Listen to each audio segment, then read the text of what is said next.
Please, the floor is yours.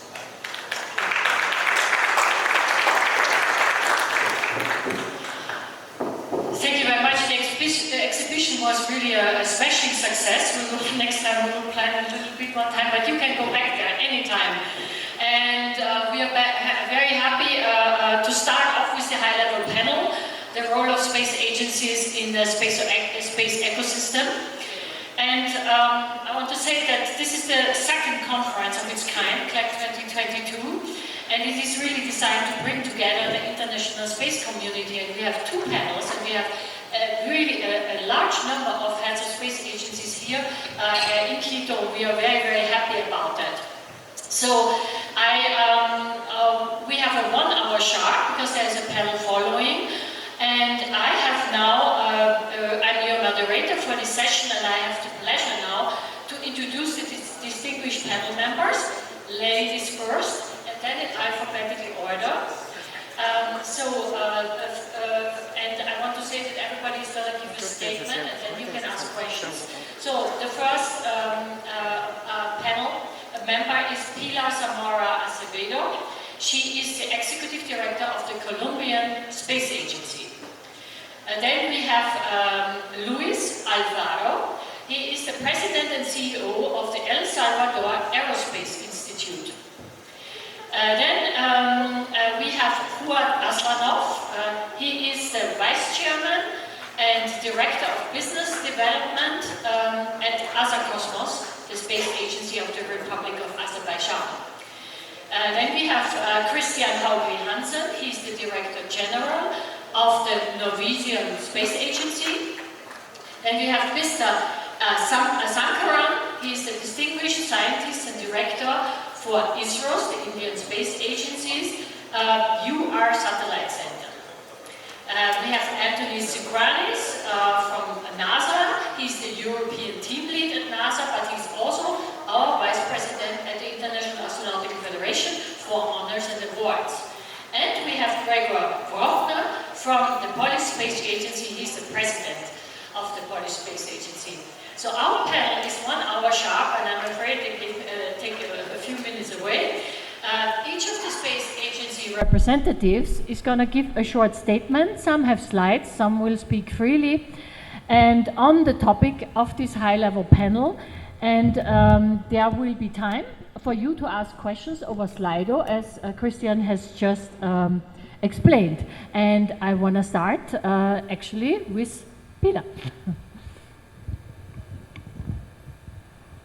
Good morning, everyone. Thank you for the invitation for the IAF and for all organization with the Sideralus Foundation. I think that about the panel, the role of the space agencies in the ecosystem are very important now. Before, I wanted to tell you some about what we are doing in Colombian Space Agency. Colombian Space Agency was founded by the private sector in Colombia, and we are working in agriculture, in education, and in Earth observation principally. And now we have, what are we doing about the new area of the space? We think that all starts with education, and I think that we need to work in that. And this is our principal development now.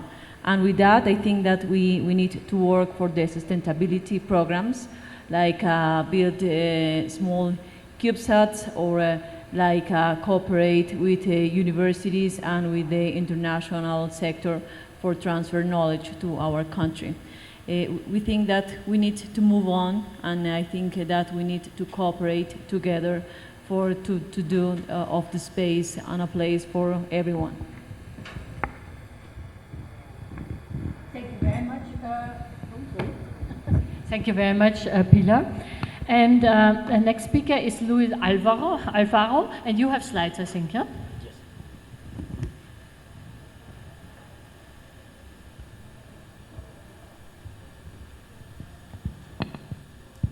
Okay, good morning, everyone. And first of all, I would like to thank the organizers, the International Astronautical Federation, Sideralis Foundation, all the academia and the industry and people from society that today joined to this Glec 2022.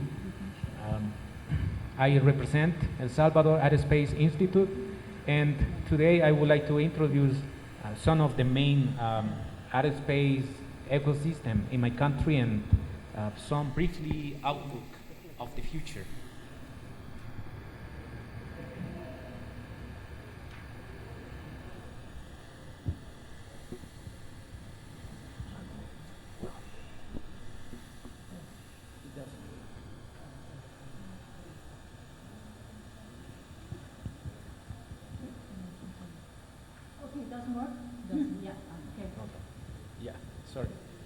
So in general, in El Salvador, actually we believe to develop the aerospace industry similar to the other countries, developing countries, we need to emphasize and improve 5 main important points.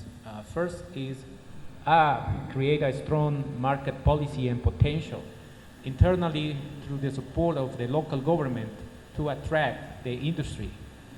We also need to promote the location for some facilities and activities related with space. At the same time, promote the country as a top of the Central America for investment. At the same time, we believe everything will be possible through the concept of education. Without knowledge, it's almost impossible to talk about space development in developing countries. So we emphasize in the education. And recently, there is a policy from the central government to improve and introduce in the academia the curriculum of space programs or space like bachelor's and master's degree to improve and technical skills.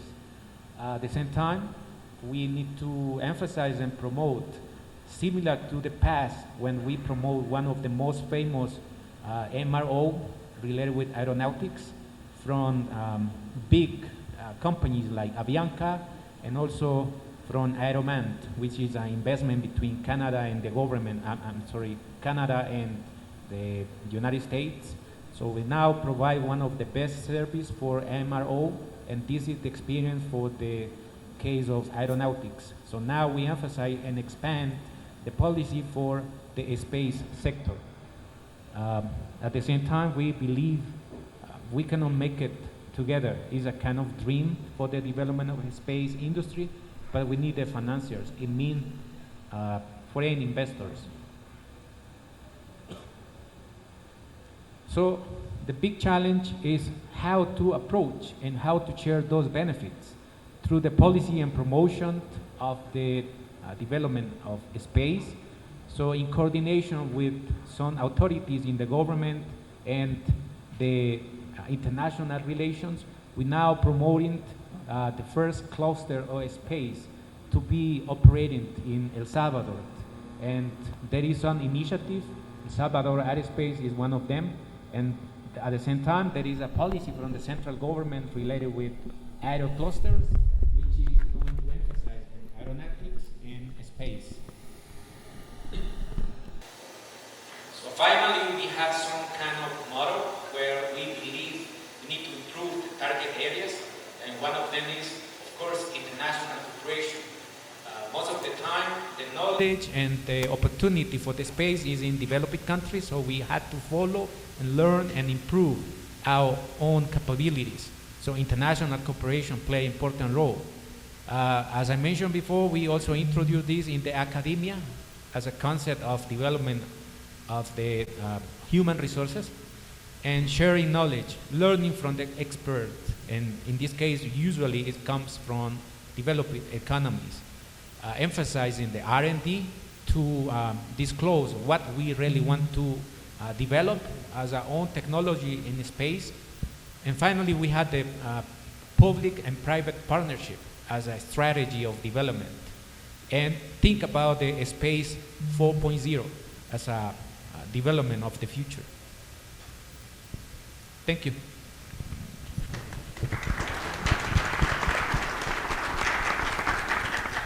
Thank you very much, Mr. Alfaro. And for the next statement, I'm asking Mr. Fuad Aslanov from Azercosmos. You also have slides on. Yeah, thank you very much, Professor Pascal, and the IAF and the Sidralis Foundation. I want to thank you for the great organization of this event. And actually, the topic we are going to speak today, I believe it's of a very big importance to the whole space community. And I wanted also to guide you through the experience of Azercosmos and how we developed our space initiatives in Azerbaijan. I believe it's unique in a way because Azercosmos being founded in 2010, initially the idea was just to become the satellite operator which will be providing services primarily in Azerbaijan and in the region. And we started our first journey in 2013, launching Azerspace 1 telecommunication satellite, which was a very big success. It was followed up later on in 2018 by the launch of Azerspace 2 satellite. And meanwhile, I think we're also unique in a way in terms of operating Earth observation satellite as well. What we are very much proud of is primarily that we provide services in Africa, in Europe, in Middle East, in Central Asia, and more than 90% of our revenue is being generated outside of Azerbaijan. So for such a small country, we believe it is a big success. But also something that we understood during our journey is that we need to develop the space ecosystem in the country as well. Back then, since we were just a satellite operator, it was very difficult for us to bring on new initiatives in terms of raising space awareness in our country, in Azerbaijan. That's why we started several initiatives. I'm sorry. Yeah, so we started several initiatives. I'm sorry. In the meantime, we have many other countries. Yeah. Yeah, I'm not very good at managing it. Yeah, so we started several initiatives in Azerbaijan, working closely with academic institutions, as well as getting engaged with different international organizations to promote our ambitions and projects.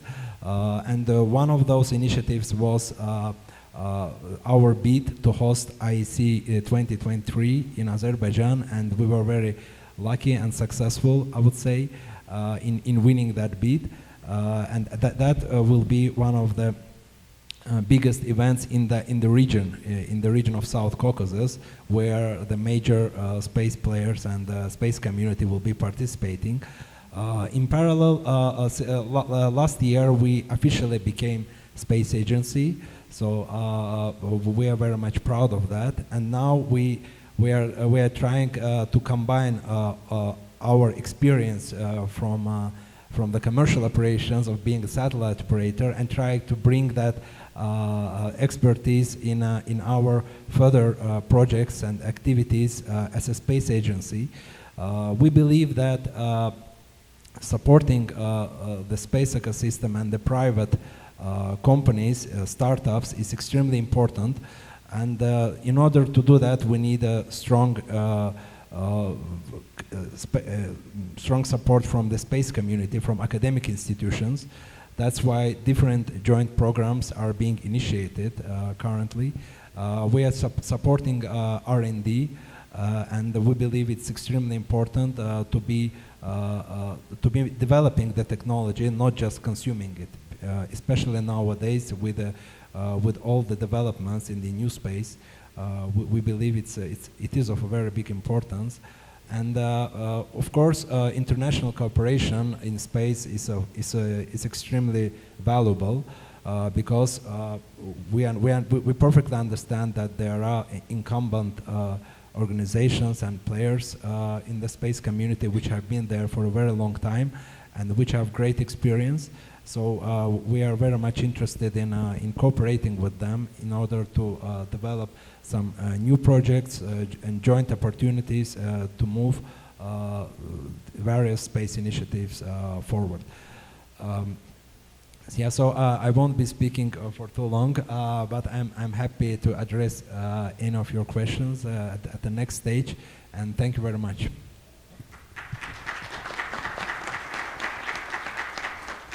Thank you very much, Mr. Aslanov. And our next speaker is Christian Hogly Hanson from the Norwegian Space Agency.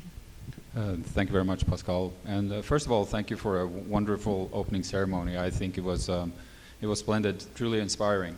And the topic of this panel is also inspiring, and I think it's very, very important topic. We discussed it briefly during the opening ceremony with several of the other delegates.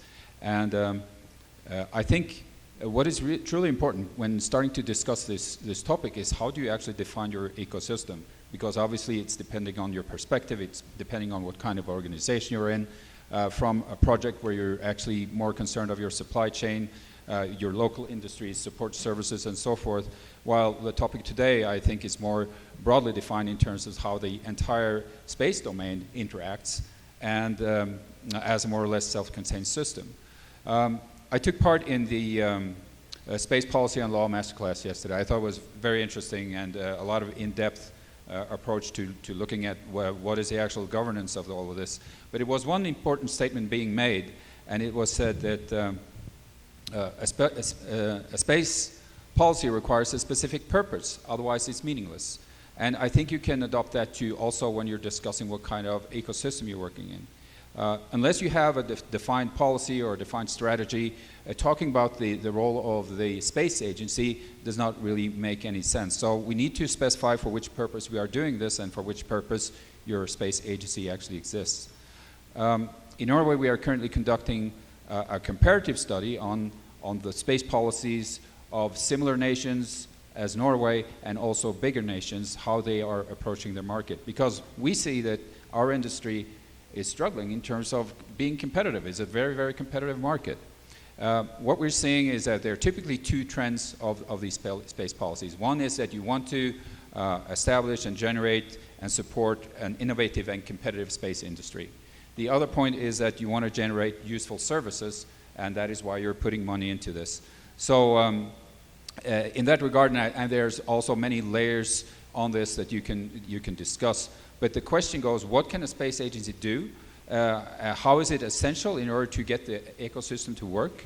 And considering the particular purpose of your nation, but also of your environment. In that regard, I think it's important to state that the agency plays a role of being supportive.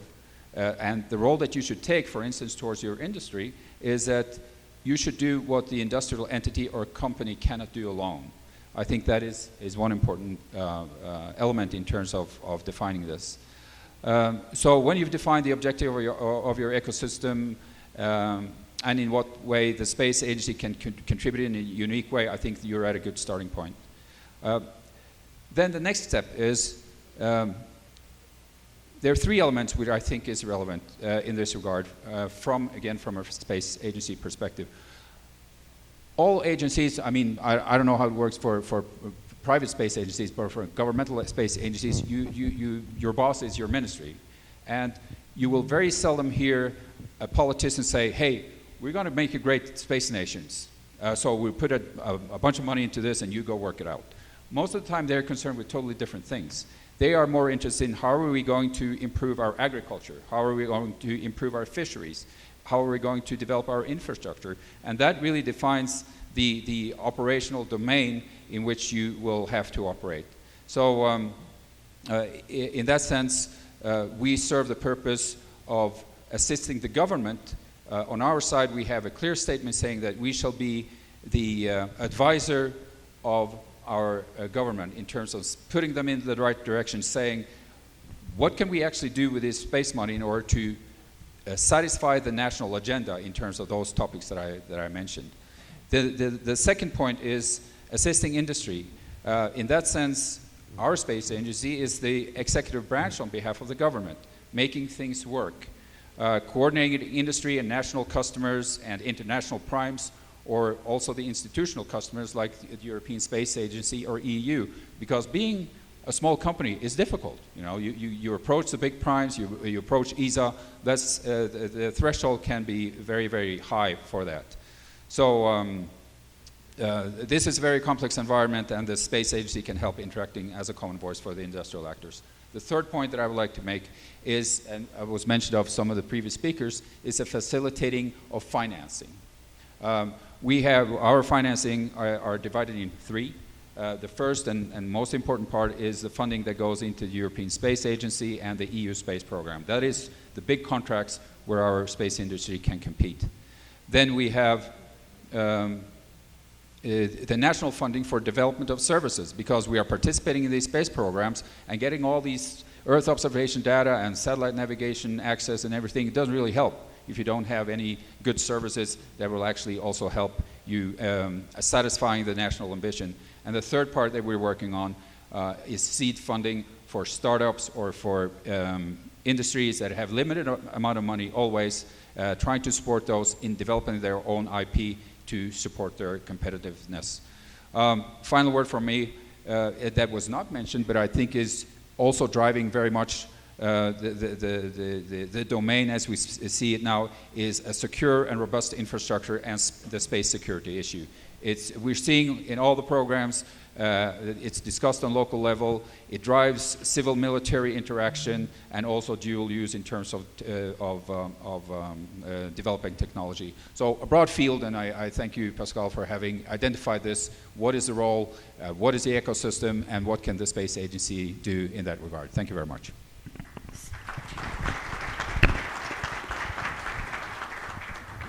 Thank you very much. You will see that is a theme which goes through all the panels of this week, you know, about all the different aspects of the space ecosystem.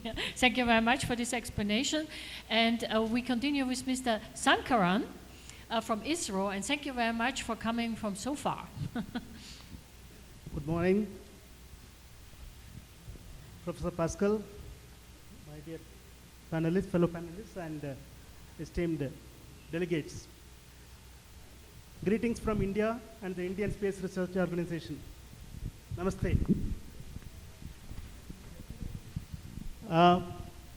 To answer this question on the role of the space agencies in a space ecosystem, instead of me telling what other agencies should do or the emerging countries agencies to do, I would like to give the example of what ISRO did from its inception from 1960s onwards till today. Can the slide be moved? Sorry, just the clicker. Okay, so the uniqueness of the Indian space program is that it started with applications. It did not start with the launch vehicle or the satellite or coming from a missile. It started with the applications. The first thing the Indian Space Research Organization did was to identify the applications from the space technology and started building the required infrastructure to achieve them. Like you start building the required ground infrastructure to use a satellite, even if it means that you use a satellite from a foreign country. The next one is you start building your own satellites for various applications like communications, remote sensing, navigation, science missions, or even exploration. And parallelly, you start developing the launch capability, which is indigenous launch capability, which is ultimately going to make your space program self-reliant completely. And once we do this, the agency is also going to enable a number of business establishments in your country to take part in these activities. For example, in India, more than 500 companies are doing the work for ISRO, by developing hardware as well as software and service solutions, which are being utilized throughout the world. Today, the number of applications that come out of ISRO satellites within India far exceeds 250. Very, very large number of applications have been developed and have been put to use for governance by the Government of India. Also to monitor the, as my previous panelist mentioned, to monitor the crop, to monitor the fisheries, where the fishing zones are available. Also to provide an indigenous navigation solution in the local area. It's a regional constellation of navigation. The IRNSS NAVIC has been realized. And when we do this, not only ISRO develops the required capabilities within the countries, it is also enabling the industries to help ISRO, which is a government organization, to achieve the national goals. Now, having achieved so much, which is adequate for now to take care of our own needs, now the Government of India has decided that it is time that we open up the space sector in India to the private entities of the nation. So that is what is the latest development in India in the space sector. Now, an independent mechanism under the Department of Space of the Government of India has been established, which is going to regulate and enable the private players in the country to take part in space exploration, like building satellites, making launch vehicles, and providing services to the people of the country by the applications. So this is going to become a paradigm shift in the space activities of the country, where we are scaling up to expand the space activities. The space activities being a very expensive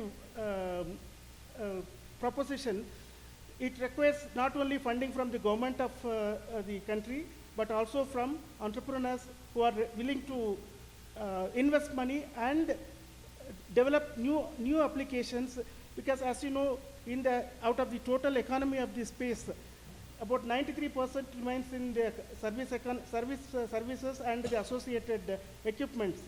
Only the launch vehicles and the satellites, say about 7% of the economy is only for the launch vehicles and satellites. So the approach is to enable the national industries to scale up and expand the space activities in the country. Now, if I summarize the activities in space in India, from the 60s to 90s, it was a period of technology development and demonstration for ourselves and also for the rest of the world. From 1990 to 2000, it was an operationalization phase where the communication and the remote sensing services were operationalized. And in the recent years, the satellite program and the launch vehicle program is designed more for the national development, including the strategic sector. And in the future now we are looking at creating a new space ecosystem for development of the private entrepreneurs to take up on the role of carrying forward this work that has been done by ISRO so far. Towards this, ISRO is engaging with both the industry and academia, and towards this, to act as a catalyst and to the capacity building, a new entity called InSpace has been created by the Government of India, which is going to regulate and incentivize the space activities for private. Finally, to summarize, what, in my opinion, a space agency has to do to create a vibrant space ecosystem is the agency should act as the fulcrum of the national space activities, and it should continue the focus on R&D and technology development, while the more commercial and where money-related activities can be carried out by the industries, the more cash-intensive and not so much return in terms of money, those activities to be carried out by the national space agencies, and carry out missions in public interest, where there are no money involved, or where there is a mission which is going to enhance the spirit of the nation and to appeal to the psyche of the people, These kind of missions, except the agencies, no other people are going to do it. So that is the next area the agency should concentrate. Nurture a robust and innovative private sector. That is what we have initiated right now, and that is what every successful space agency has done in the past also. That nurture a robust and innovative space sector, private sector, and make the industry globally relevant and competitive.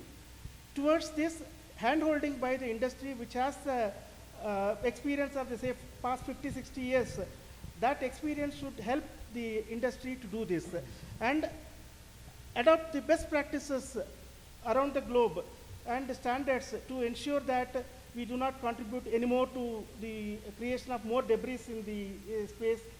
Actually, bring down the number of debris if possible. There are attempts that have been being made, not so successfully so far, but yes, we cannot lose hope, and we should try to find ways and means of not only reduce the number of debris that are going to be created from now on, but also try to clean up the space. Finally, create a friendly policy and legislative framework. This is going on in India right now. Space Act is being discussed, and a first draft has been submitted to the government, which when it is passed will become the space law of the country, and space policy covering various aspects of the space activities, from communication, navigation, remote sensing, to the risks and the liabilities, everything included.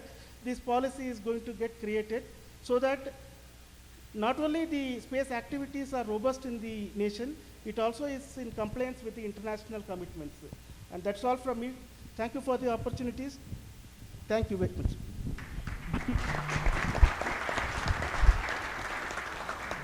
Thank you very much, Mr. Sankaran, for this very elaborate role also of a space agency as in the space ecosystem. And our next speaker is Anthony Sukrinis from NASA, and you also have slides. Could you please give the, yeah, you have it. Thank you.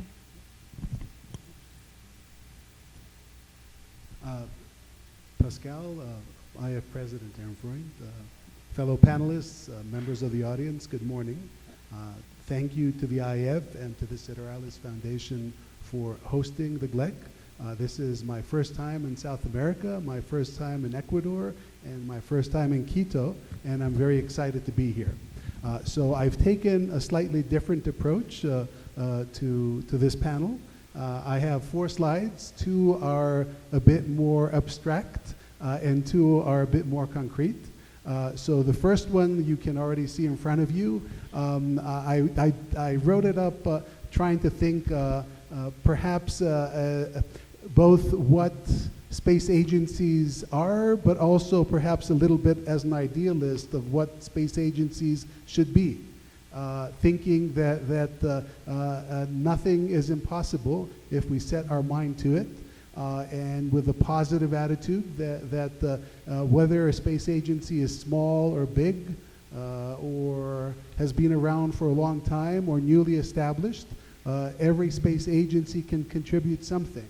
And there are ideas to be found, there are discoveries to be made, there are problems to be solved, and space agencies are positioned in the space ecosystem exactly to do that. So that's the first slide, kind of a philosophical statement, if you might. The second one, let me try to manage this a little better. There we go. The second one is more pragmatic, wearing my hat as a professional, a member of the professional staff at one of the world's preeminent space agencies. More pragmatic, I try to identify a few things that I think are important in the role of space agencies. And I identified 6 things. So the first one is to inform space policy. That is to say that space agencies per se do not create the space policy. Governments do that, but we are part of governments and we are part of the discussion. So we are a very important part of the discussion, and we can inform the discussions that happen both at the national level and at the international level. The second point is educate, advocate, and inspire. We have the ability, and indeed, I think all of the space agencies do this. We educate, we advocate, and we inspire. We advocate about the benefits that come from space activities.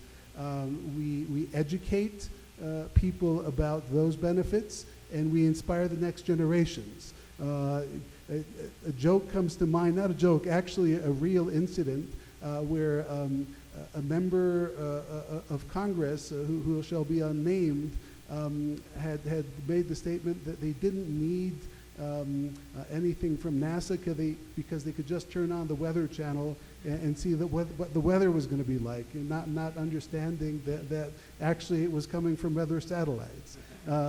So the point is that there is a lot of education. There are many things that our societies benefit from, but we need to do a good job to tell that story. The third thing is execute successful missions and learn from failure. And what I mean by that is that we need to execute missions successfully, we need to execute them on time, and we need to execute them on or under budget. It doesn't work always that way, but that is the target, and we have to do that well. It has to do with the credibility of the space agencies, and it has to do with our continued success and funding. There is more flexibility in the public sector. Sometimes, for good reason, things get delayed. There are technical challenges. There can be cost overruns. But in principle, that is one of the things that space agencies have to do well. The next thing is delivering economic impact and societal benefit. And I have another slide where I will quantify that a little more specifically. But we create jobs in our local economies. All the money spent for space is actually spent here on Earth. So we create jobs, we create better lives. We help solve societal problems. And this is important for our citizens, and it goes back to the educate, advocate, and inspire. It's important for our citizens. It's also for our political leaders so that they can understand, so they can see the benefits that we bring to our citizens, because that means that we continue to have a good source of funding. We have to be relevant. The next one, I'm passionate about that one, is we build bridges and we keep the dialogue going. Space is difficult. Addressing and solving the problems that we try to address requires everybody. It's a team sport. It requires all countries. It requires the private sector and the public sector. It requires research institutions. And so one of the things that space agencies do is they help have that dialogue and to continue going with that dialogue. Organizations such as ZIF are critical in supporting that effort as well. At NASA, I'm an international relations specialist, and one of my jobs, one of the most important aspects of my job is to maintain these relationships so we can speak with colleagues from around the world when things are going well and things are not going so well, because we have to be able to work together. The last thing is focusing on the public good, and this is a differentiator from private industry. So there are some things that are so big, that are so complicated, that are so expensive, that only government can do them. So the public sector is well equipped to do those, whereas the private sector might not be able to or might not want to. And so that's also a differentiator for the space agencies and the space ecosystem.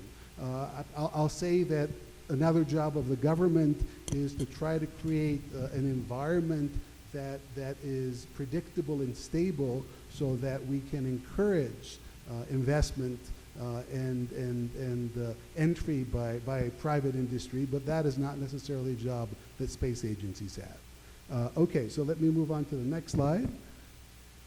So a little more specific, NASA strategic priorities for 2022 include the following, and this is, so in democracies we have political leaders elected, and they give guidance to the agencies of the government, and this is part of the guidance of the Biden-Harris administration to NASA, and so those are some of the priorities. So tackling the climate crisis, building a sustainable human presence at the moon, and continuing human exploration on towards Mars, spurring innovation that builds back better and creates jobs, leading an alliance of international partners to enhance cooperation in space and stimulate commercial activities in low Earth orbit, and advancing diversity, equity, inclusion, and accessibility in a way that inspires present and future generations. Those are all important priorities, and those are priorities that we include in everything that we do at NASA. Last slide, I promised you a little more specificity. So this is a result, a report that was done by the previous administration, not by the current one. But one thing that I'll note is that at NASA we have bipartisan support, and therefore it tends to be that it doesn't make a difference which party is in the White House and which party is in charge of the House of Representatives or the Senate. We have support generally, which is great, and actually a great lesson, I think, for space agencies to be able to reach that. So this is just a really good report. 64.3 billion in economic activity generated by NASA in 2019, as reported in 2020.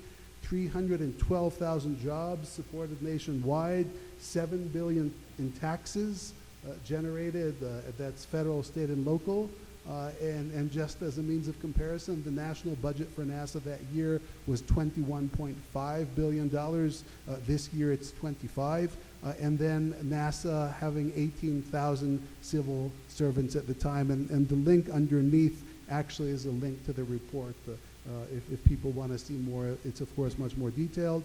And I'll note also it does not this quantifying that I'm sharing here does not share details about inspiring and about technologies and other discoveries that we've made that have actually been changing the whole world. So with that, thank you, and on to the next speaker.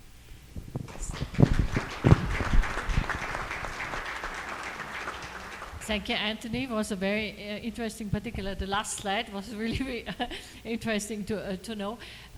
Gregor Wochner, President of the Polish Space Agency, he also gets the clicker.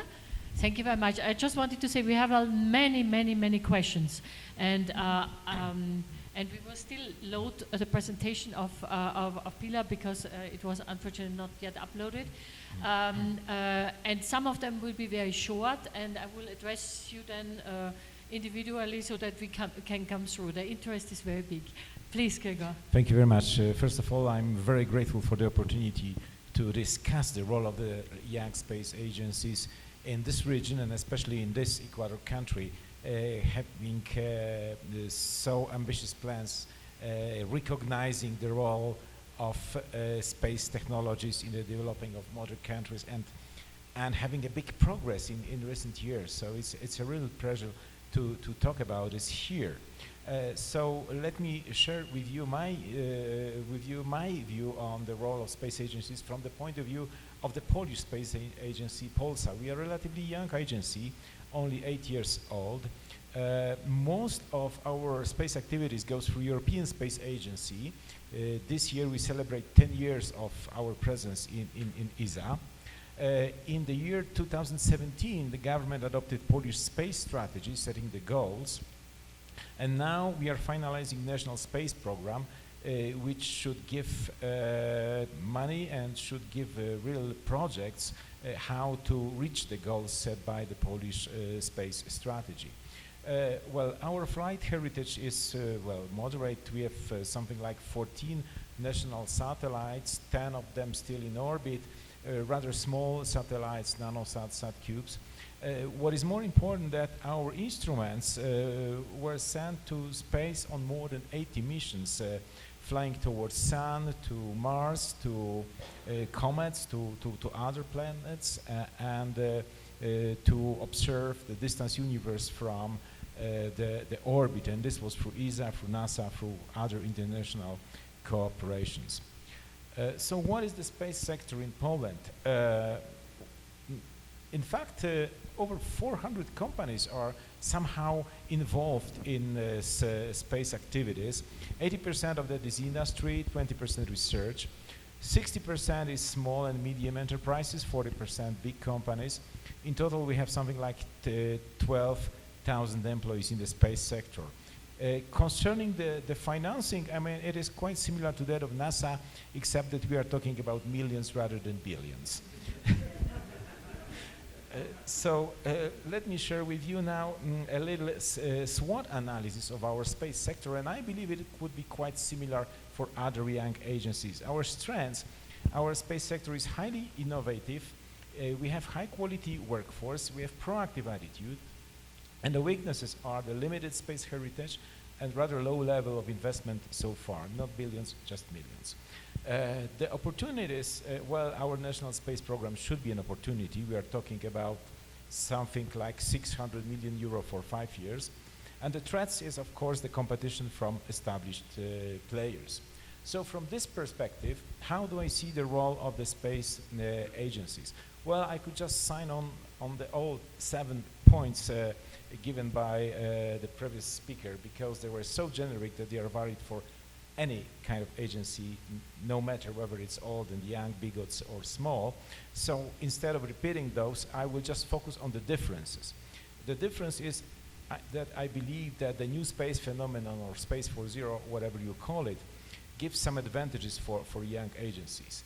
We can now build smaller systems, smaller satellites, doing the job of big satellites 10 years ago.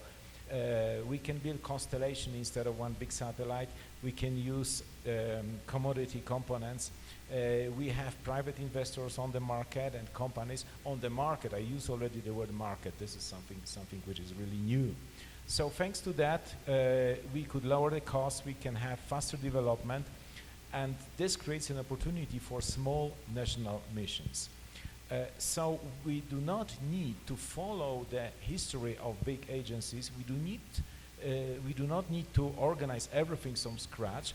The role of the new, small, young agencies is just the role of the integrator. So, of course, we can participate in large missions, but then through international cooperation with ESA, with NASA, with other countries. So, what I mean saying that the new space agencies should be an integrators. I mean, they should integrate in several dimensions. First of all, they need to recognize the needs of public administration and economy and the society. Then they should follow scientific development, and then they should encourage the industry to use the advances of science to address the needs of the country, of the society. Second dimension of the integration is to help building a critical mass of projects. As I mentioned, most of the industry are small industries, small research centers. So to build a mission, or even to build a significant contribution to big international mission, we need to integrate our potential in the country. And then we have to help small companies, emerging companies, to enter the market. And this is what we do. Having this in mind, we have developed the National Space Program, having 4 priorities. The first one is to build the capacity for spacecraft construction and launches. Second one, to build national satellite Earth observation system consisting of the constellation of Earth observation satellites. Third one, national satellite information system. I will talk about this in a minute a little bit more.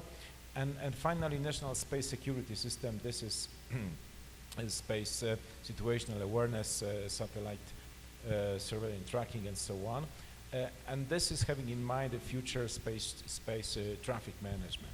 So you see that the focus is on Earth observation data, because I believe that nowadays, thanks to the technological advance, it's quite easy to get the Earth observation data from our own national satellites, from the free satellites like Copernicus or from commercial satellites. What is more difficult is to make a sensible use of those data. Therefore, we focus on that. This is a kind of our national specialty. We run one of the 4 Copernicus data centers of the European Space Agency. And we are ready to share our experience in collecting the data, gathering the data, handling the data, archiving the data, which is now a challenge because we are talking about petabytes and exabytes now, and then how to develop products and services based on those data. So we recognize the big needs of the countries of the region. Just a month ago, we visited Chile and Argentina, and during those visits, already some of our companies signed some agreements concerning this.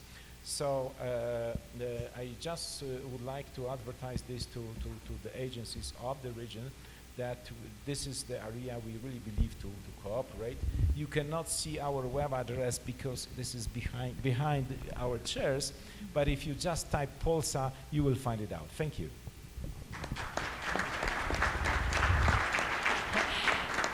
Thank you very much, Gregor. We are switching now to the slides of Pilar, but in the meantime, I can ask one question which I think can be done very short. Is Asa Cosmos intending to enter the domain of human spaceflight?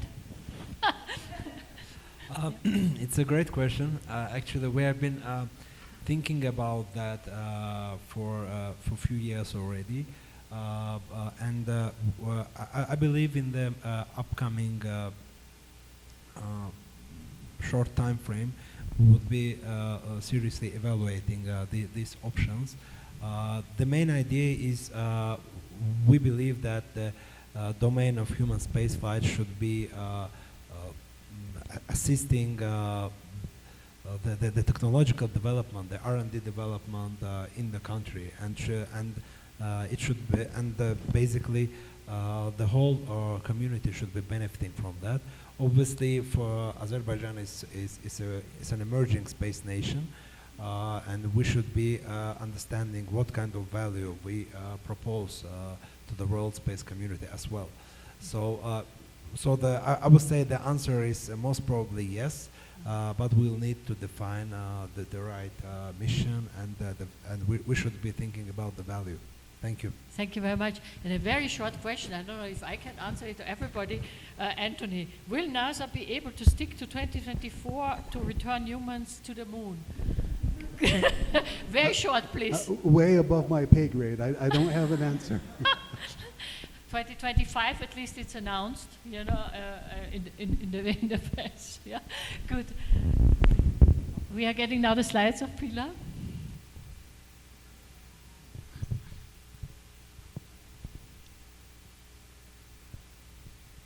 Okay, about the role of the agencies, space agencies in the airspace now.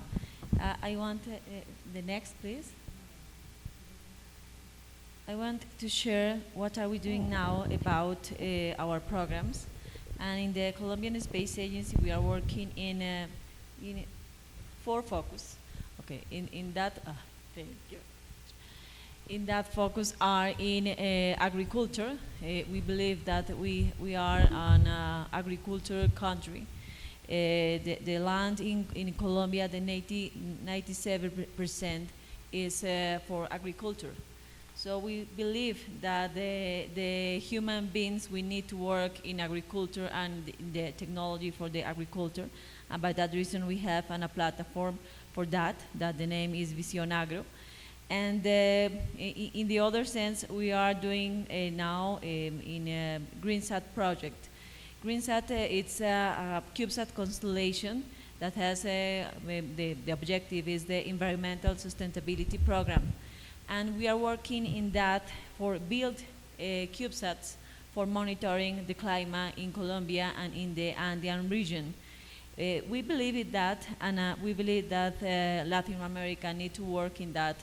And in that area, we have many opportunities to cooperate with other countries.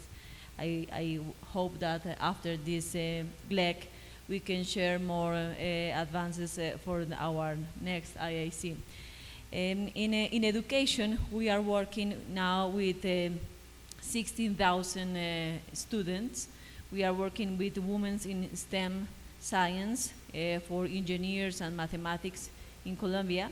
And we are working now in public schools in a small city that is Tunja. When I wait that NASA helped me because we are doing a challenge with the CANSAT program.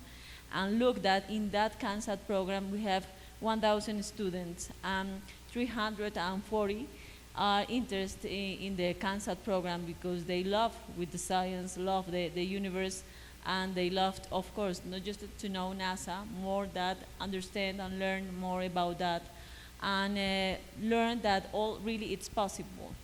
And I think that in that sense, the new agencies, we need to work for the real life, no? For that all people can know that really the science and the universe, it's for everyone. And we have other line that is for with analytic information with satellite images. And now we are working with many cities in Colombia, and in the next month we launch the first monitoring observation center from Peru for the Andean community. I want to show the next, but it doesn't work. No, yes. This is a lot about what are the history about the agencies, and now talking about the 4.0 agencies, and it's cooperate, work with the community, cooperate really with about public and private sector. We appreciate that the public create the big agencies in the world, but I think that now the citizens need to integrate in all this process and integrate how they can integrate. I think that they can integrate with the needed, the social needs that all people has. For example, India talk about telemedicine. I think that this is a common interesting. The education is other, agriculture is other. It's great to discover rockets, and it's great to do or to be to build the satellites, but we need to integrate more to the community. And by that reason, I want to share something that now we are doing in our region. We believe that we need the agencies, we need to be the leads in the investment and in the projects in the special sector. We believe that now we have many opportunities, but we need to integrate to the political decision makers. And I talk about countries like Colombia, like Ecuador, like Peru. We need to understand for what the space and how the space can promote the prosperity in the countries and governments too. This is an example about the successful cases that now we have with the GreenSat program, that now we are working in telemedicine and in sustainability project. And this is a case that now we are doing in a Visión Agro program. You know that in Colombia we had guerrillas, and there are places when the security is very strong. And we work with that communities for that they can not just learn about the science, but they can, for example, use the images for monitoring the regions. And this is the objective of Visión Agro. And the other is Aprendiendo con Galileo program. That is the education program for public schools in Colombia. And I think that we can't do the new areas for the agencies, and we are ready to work in that. Thank you, Pascal. Thank you very much, Pilar.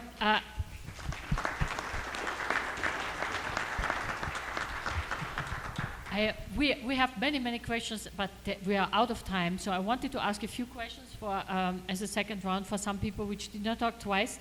Could you answer in 30 seconds? I know it's a real challenge, but there's one for Christian Hogly Hanson.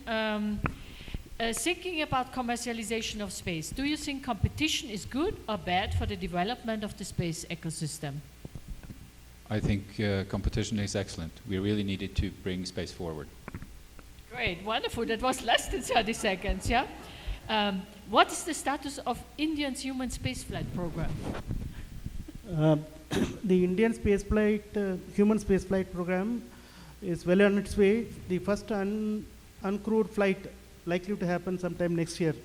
And the astronauts have been selected and they have undergone their first round of training. And they are right now undergoing the classroom training.